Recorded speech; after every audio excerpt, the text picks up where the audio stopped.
It's over for the Cowboys. The Cowboys have been on a tragic losing streak for weeks, and it is not looking like it's going to stop anytime soon. The Cowboys started their season off strong with a blowout win over the Browns, with good stats everywhere, including defense, where they had just gotten the news that their star cornerback, DaRon Bland, who set the record for most interceptions returned for a touchdown last year, was out for the season.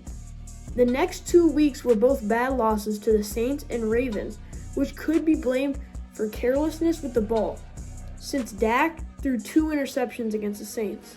But they got it back in a thrilling Thursday night game against the Giants, where Dak threw 221 yards and 2 touchdowns. But Micah Parsons got injured, forcing him to miss the next few games. They kept the momentum going against a 3-1 Steelers team, with Dak again having an impressive performance, throwing for 352 yards, 2 touchdowns, but 2 interceptions. And this is where it all goes downhill.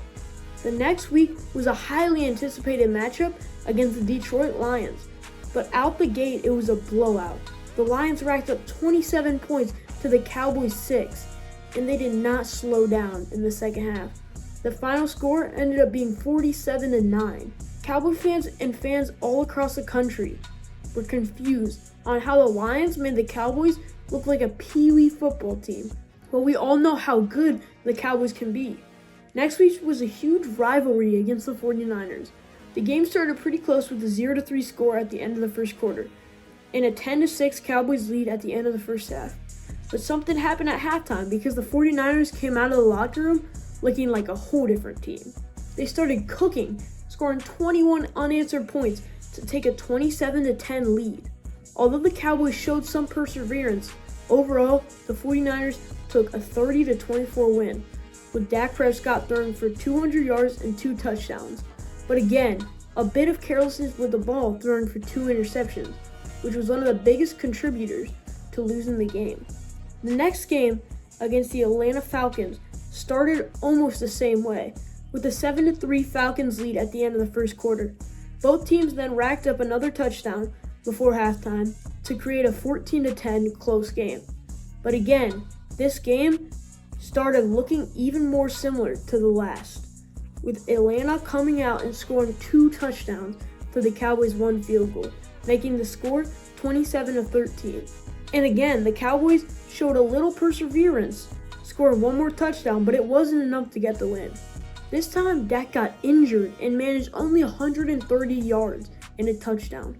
Now, on a 3-game losing streak, the Cowboys were trying anything to break it and get a win, but it would be tough against a 7-2 Eagles team, with Cooper Rush starting at quarterback. Yet again, the Cowboys had a decent first half performance, only losing 14-6, but the Cowboys, having one of the worst performances in the third quarter all year, showed why that was true. The Eagles put up a few more touchdowns, creating a 31-6 lead in the third quarter. The Cowboys did nothing else and lost 34-6. With multiple stars on IR, everyone has lost hope in the Cowboys, and they showed everyone why with the next Monday Night Football game against the Texans. First half started similar with only a 17-10 lead for the Texans. And do I even have to say what happened in the second half? Because I think we all know. Long story short, the Cowboys offense forgot how to play football, and the Texans rolled over the defense, ending the game with a 34-10 win. The Cowboys need to figure out what to do and what to do quickly, because they have not gotten a win since October 6th, and now they have a 3-7 record. If you like what I said, make sure to hit that subscribe button, and I'll see you next time on the 2 and 6 podcast.